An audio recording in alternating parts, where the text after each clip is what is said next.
Là où ça bouge, nous sommes au Forum de Falaise pour un spectacle qui promet beaucoup. C'est complet ce soir avec vous, Dominique, et toute l'équipe que vous allez nous présenter. Nous avons une jeune personne qui s'appelle aussi Tardy, Rachel, qui est notre fille, et c'est elle qui fait la projection.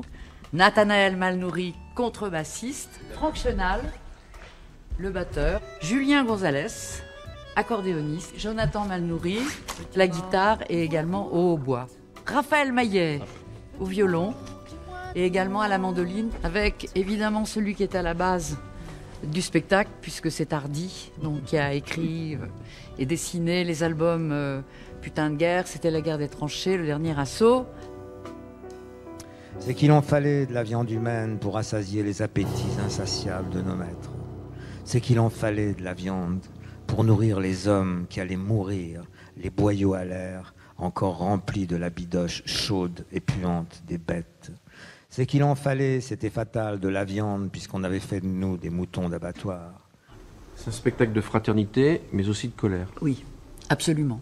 C'est pour ça qu'on veut le continuer et qu'aujourd'hui, on est en train de réfléchir à le faire évoluer en partant toujours de la Première Guerre mondiale, qui est une espèce de socle visuellement avec tout le travail que Tardy a fait, et puis arriver petit à petit aux guerres, aux conflits, aux dominations d'aujourd'hui, et se battre contre ça, et que les jeunes puissent enregistrer ces idées, puissent être frappés, puissent être eux aussi révoltés, ne pas l'accepter. Et c'est pas forcément le cas auprès des générations qui nous suivent. Aujourd'hui, les guerres sont plus éloignées géographiquement, et on a l'impression que ça se déroule dans une indifférence générale et bien sûr dans le silence des États. Moi, je dirais à notre enfant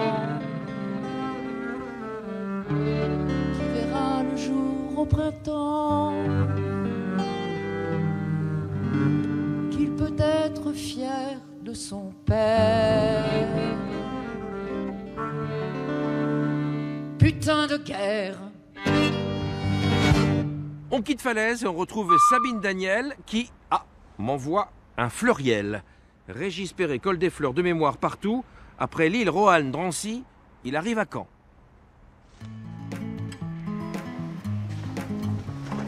Le voyage des petites fleurs.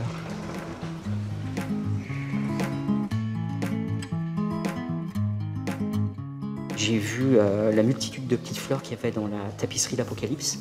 Et du coup, l'Apocalypse au château d'Angers. Et du coup, l'Apocalypse, voilà, on peut penser que c'est la fin du monde, alors que pas du tout.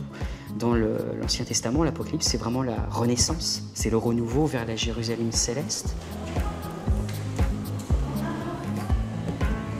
C'est ma manière à moi de commémorer la fin des commémorations de la Première Guerre mondiale, mais en même temps de penser à toutes les guerres.